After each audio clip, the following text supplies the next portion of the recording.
Hoy estamos con José Luis Exeni, periodista, politólogo, expresidente del Tribunal Electoral, una autoridad a la hora de evaluar procesos electorales, con el que vamos a intentar analizar qué es lo que pasó el 17 de agosto, qué es lo que puede pasar el 19 de octubre y qué es lo que viene después.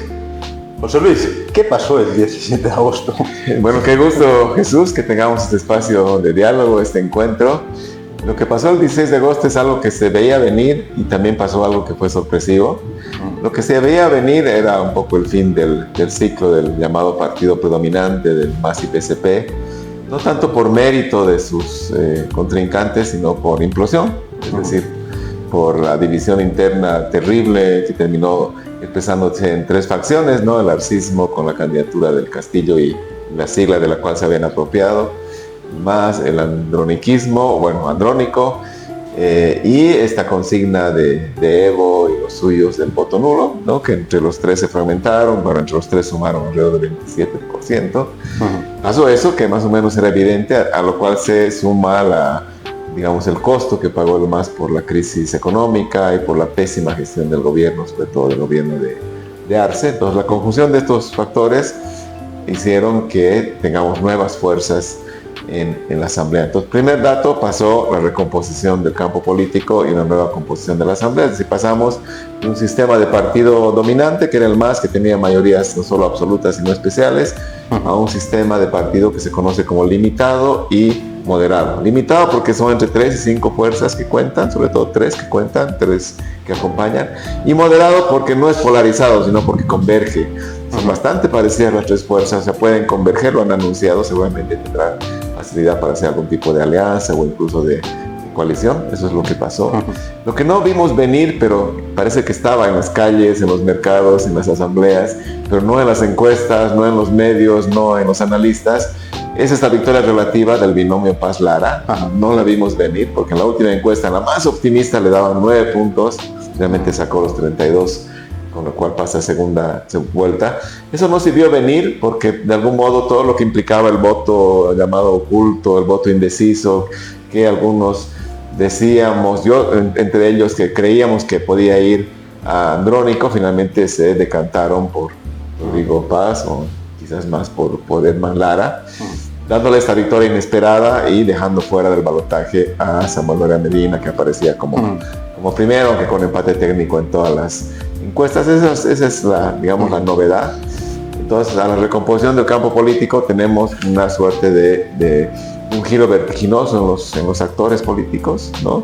Son partidos políticos muy débiles, muy precarios, alianzas también así muy precarias, pero esos son los que van a componer la nueva asamblea, son los que tienen sumados los tres el 80% de asambleístas, y son los que tendrán que gestionar no solo la gestión de gobierno, sino la gobernabilidad, que parece que va a ser muy compleja. Sí, enseguida vamos al futuro, pero realmente, claro, se preveía que el MAS iba a morir, digamos, estaba previsto en todas las encuestas, ha salvado la sigla, y se preveía un vuelco a la derecha que al final, vos que lo ha dado, ¿no? Al final Tuto ha sumado un 28%. Sí, en rigor no es un giro a la derecha, como se esperaba o se podía analizar, porque la victoria relativa de Paz Lara está situando dos fenómenos. Uno es un centro, no sé, habrá que calificarlo populista, neopopulista, pero que está expresando al mundo popular, a las provincias, en parte al mundo rural, que claro, se fue mucho con el voto nulo, pero también.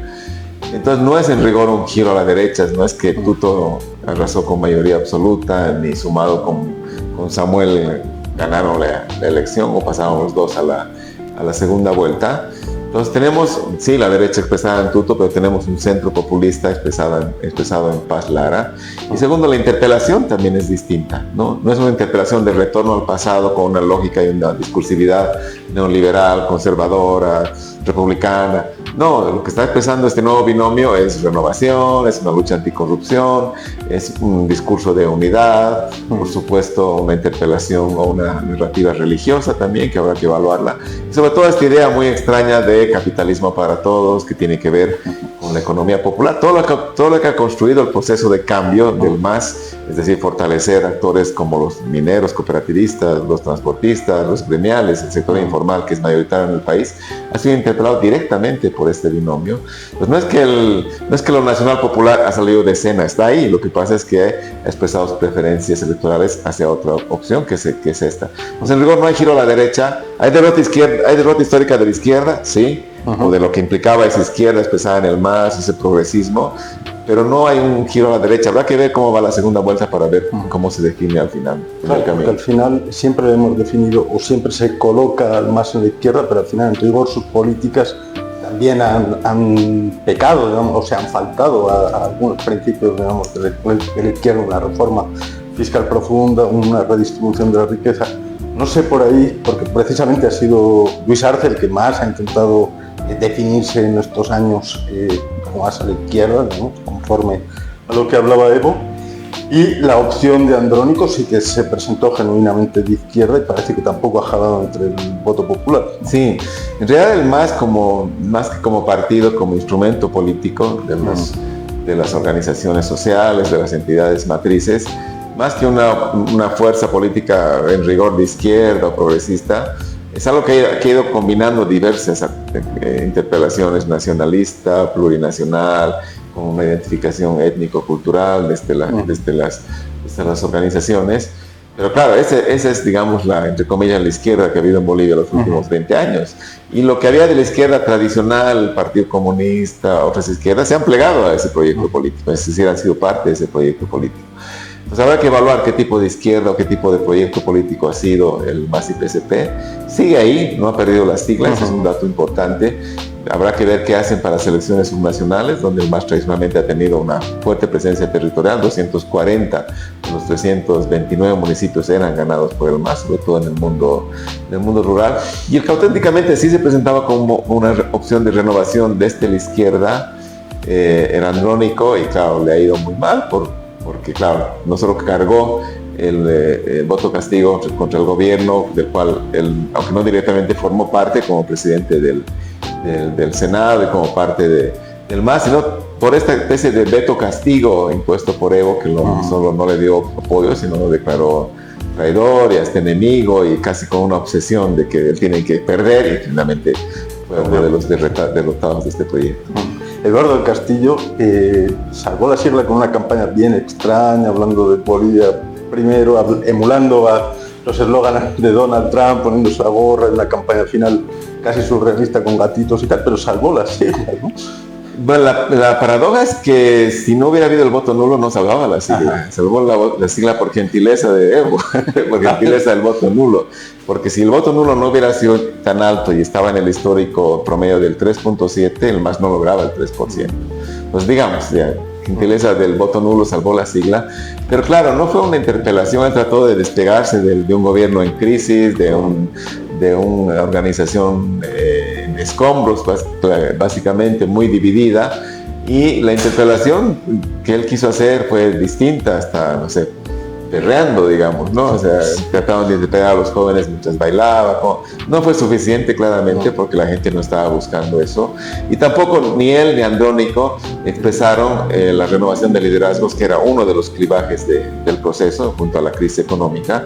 Más bien esa renovación la dieron en este otro binomio, especialmente en el Capitán Lara. Fernando Mallorca hablaba de la pura casualidad, de que pasaban por allí y les cayó el voto. ¿Será tan así?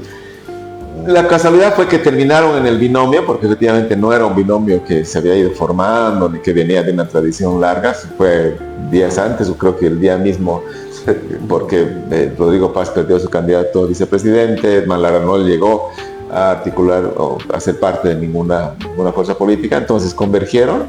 Digamos, en eso sí hay casualidad, pero las casualidades también expresan procesos, ¿no? De algún modo expresan procesos, y en este caso, más que casualidad, es una articulación. Habrá que ver si feliz o infeliz, pero es una articulación, no una convergencia más bien, entre un personaje como Rodrigo Paz, que viene de una tradición, digamos, más de centro socialdemócrata, del mirismo, y que hizo mucho territorio los últimos 2 años.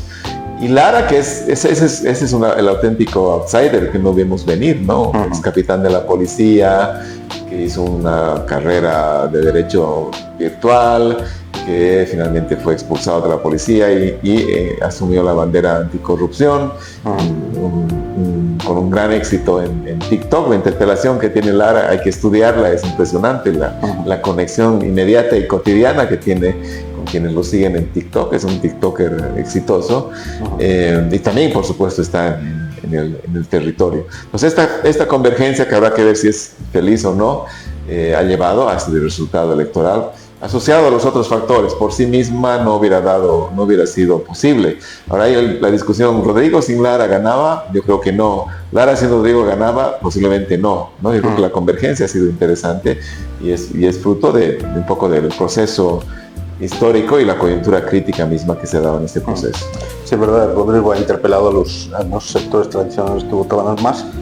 Ya por cerrar el tema más, ¿cómo crees que va a ser su reconfiguración? ¿Si la va a haber o simplemente habrá caminos diferentes para su histórico voto? Sí, yo creo que el MAS está como estructura política, como instrumento político, como sigla, está muy golpeada.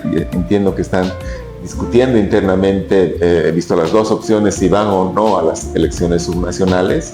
Sería un gran error que no vayan a las subnacionales. Tendrían que ir, tendrían que articular a las organizaciones, construir alianzas con actores, con agrupaciones ciudadanas y tener presencia territorial, pero habrá que ver si lo logran.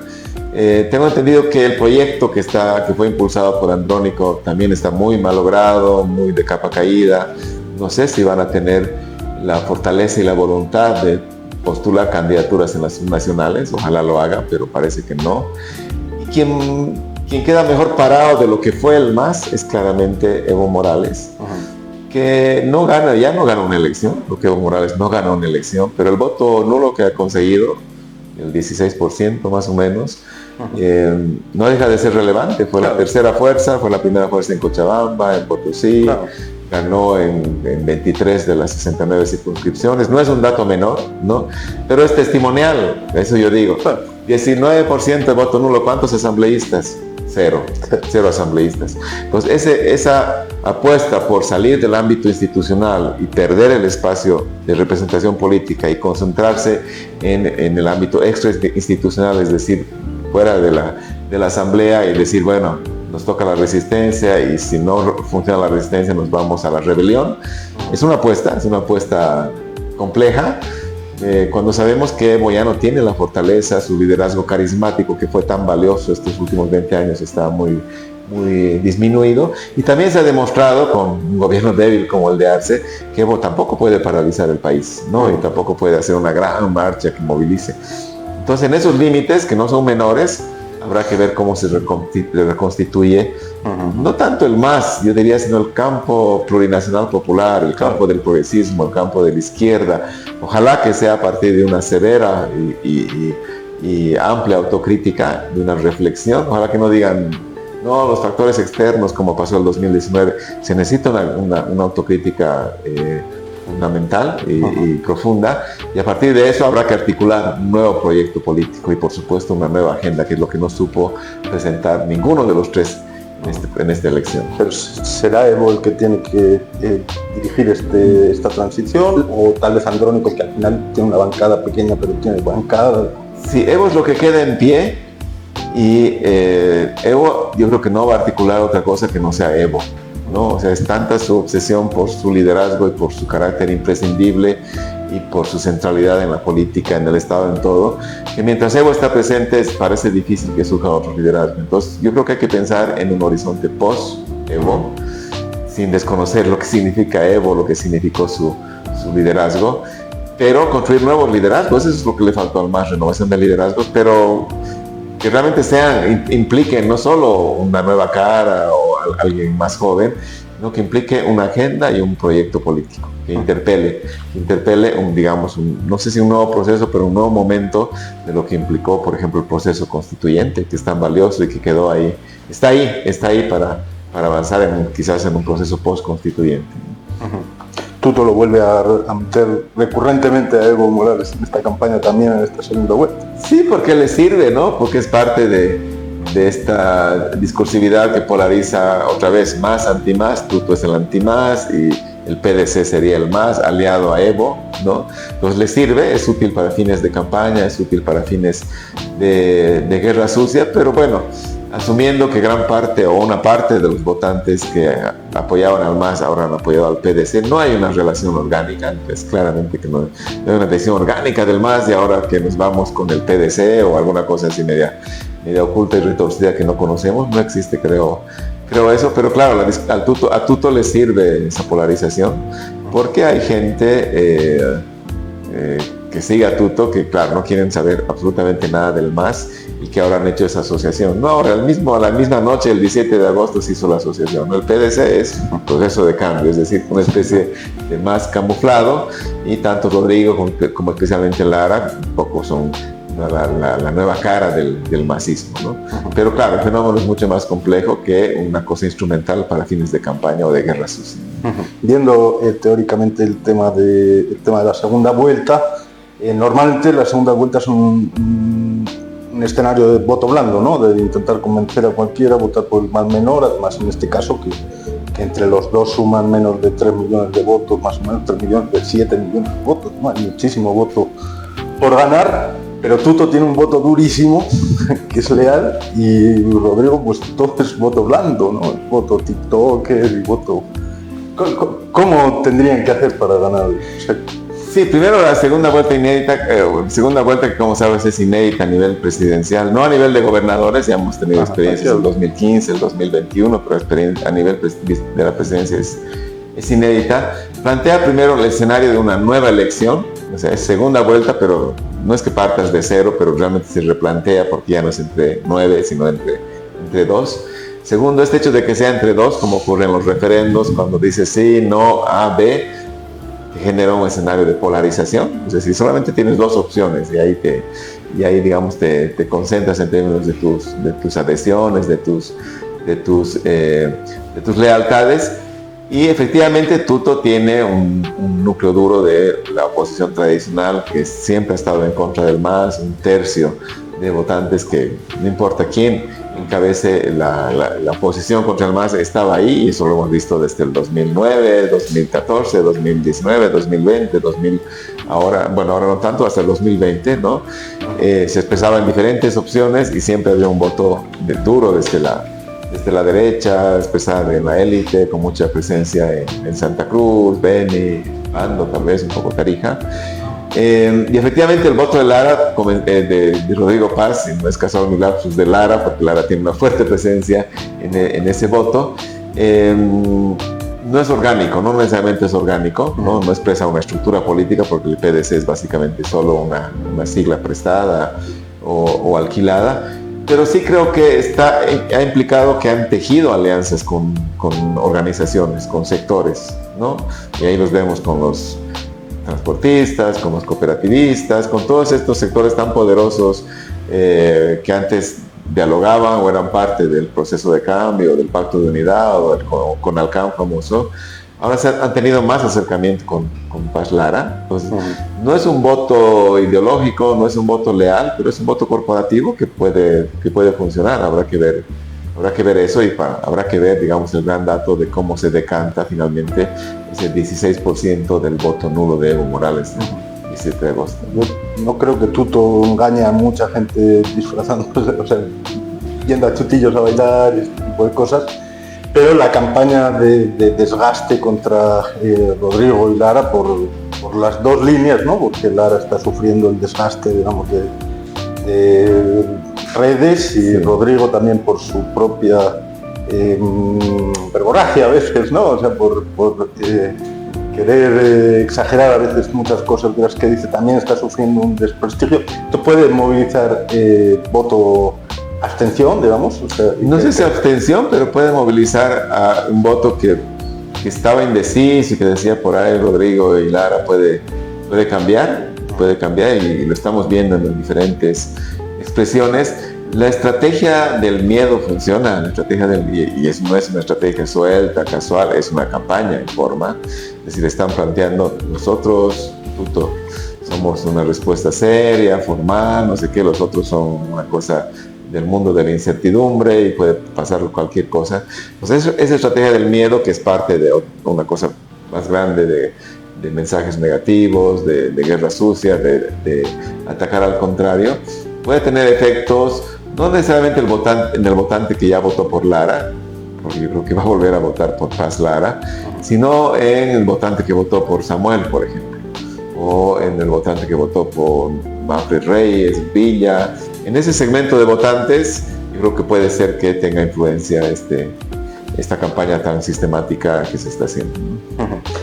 Gobernabilidad, hay tres fuerzas nuevas que tienen casi el 85-90% de las curules. En principio, nadie ha planteado tampoco una reforma constitucional, o no en su plan así. Concretamente, ¿cómo crees que se va a ir materializando los próximos 5 años? En términos de composición de la Asamblea, salvando distancias, yo creo que hemos vuelto no al escenario pre-más del 2002, 97, sino al escenario del 85, 40 años atrás hemos vuelto en términos de composición de la Asamblea. Tienes tres fuerzas relevantes que cuentan, es decir, tienen potencial de gobierno, potencial de coalición o capacidad de veto o chantaje, son las tres, PDC, Libre y Unidad. Entre las tres, como bien dices, tienen más del 80%, por lo tanto, si se alían pueden conformar 2/3 fácilmente de la Asamblea, y si se alían 2 de 3, cualesquiera que sean, van a tener mayoría, ¿no? Habrá que ver qué lógica asumen. Primero habrá que ver quién gana la segunda vuelta, porque quien gana se convierte en el partido pivote, es decir, que tiene la responsabilidad, yo diría la obligación de construir una mayoría decisoria en la Asamblea para evitar lo que tenemos hoy, un escenario de gobierno dividido, de bloqueo institucional, de parálisis decisoria, y tiene como tres opciones. La primera, la más sencilla quizás, pero la más incierta y la más inestable, es construir mayorías decisorias puntuales para una ley, para un contrato, para una designación. Entonces sumamos una mayoría y ahí está, y negociamos la siguiente mayoría. Se puede hacer eso, pero es muy inestable. La otra, que creo que funciona mejor y con la que se inaugura la llamada democracia pactada del 85, es una alianza legislativa por todo el periodo, por 5 años, por decir, gana Rodrigo, por ponerlo como hipótesis. Si hay una alianza entre el PDC y Unidad, hacen mayoría en ambas cámaras y durante 5 años comparten la agenda legislativa. Se supone o se esperaría más bien que sea una agenda, una alianza programática. Y la tercera, que la veo muy difícil, que estuvo en el corazón de la democracia pactada, son las coaliciones de gobierno, es decir, 2 o más partidos comparten no solo la agenda legislativa, sino la responsabilidad ejecutiva, ¿no? Se reparten ministerios, viceministerios, empresas, todo eso, ¿no?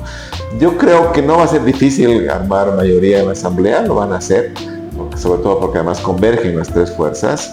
Entonces, cuando alguien gane, ya va a haber una agenda y van a haber incentivos y hasta presiones para que ocurra eso. Me preocupa mucho la gobernabilidad en la calle, o la ingobernabilidad en la calle. No te olvides que en el 2003 Goni tenía 2/3 en la Asamblea. MNR, MIR, MFR eran 2/3 y se cayó y terminó huyendo en helicóptero. Entonces la gobernabilidad en la calle creo que es la más difícil, sobre todo considerando la compleja y difícil agenda de ajuste o al menos de medidas anticrisis económica que tiene que impulsar el próximo gobierno. De manera inmediata, el 9 de noviembre ya tendría que estar lanzando decretos y gestionando leyes. Y más adelante, no menos importante, aunque no tan urgente, una agenda profunda de reforma político-institucional que requiere el país. Para eso se requiere gobernabilidad, no solo aritmética en la Asamblea, sino gobernabilidad en la calle. Y esa la tienes que construir.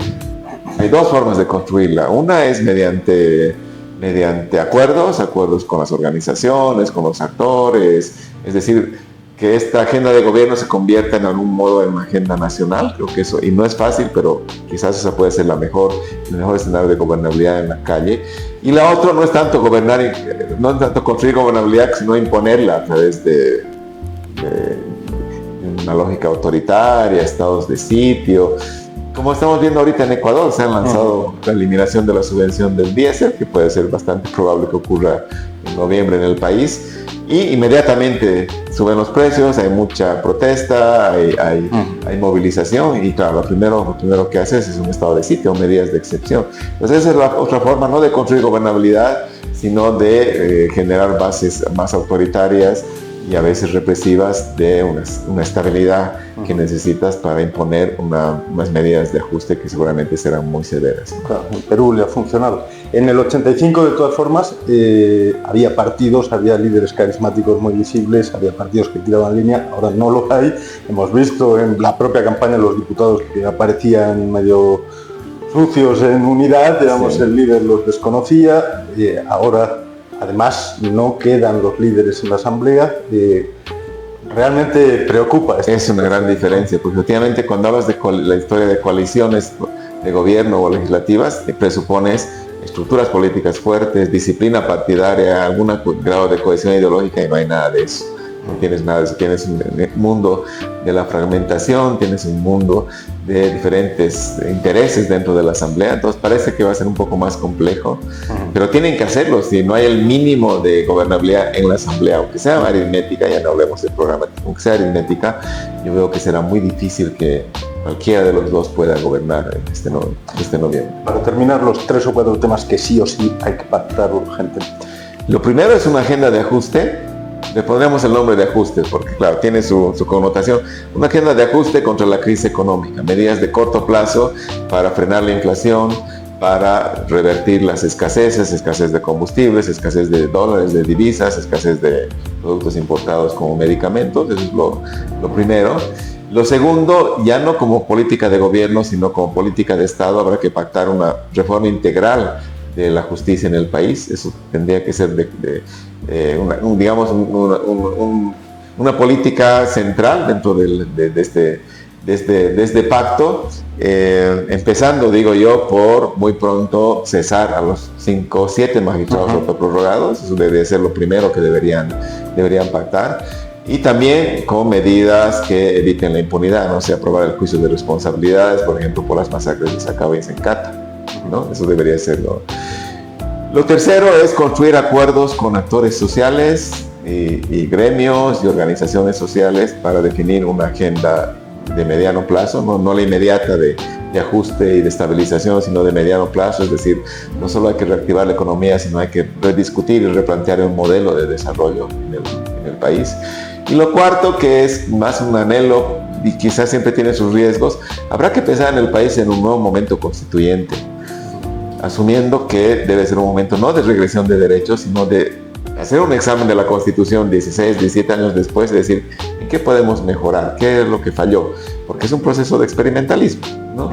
Y ajustar eso, hacer esas reformas donde sean necesarias, pero como parte de un proceso muy amplio de discusión en el país, no como imposición de un gobierno o como un referéndum que se sacan de la manga y polarizan nuevamente. Si no hay un proceso de reformas de largo plazo consensuadas, no vamos a poder resolver las tensiones irresueltas de la historia larga, que no solo se mantienen, sino que ahora las estamos viendo, se están agudizando, ¿no? La étnico-cultural y la regional, territorial, autonómica. Bueno, gracias José Luis, gracias por venir, disfruten de Tarija en esta estancia, se quedan unos días. Sí, qué gusto, estimado Jesús. Bueno, gracias, seguiremos hablando y gracias a todos. Vamos a seguir hablando de política en todas estas semanas que nos quedan hasta las elecciones de la segunda vuelta, porque realmente el país se juega mucho. Gracias.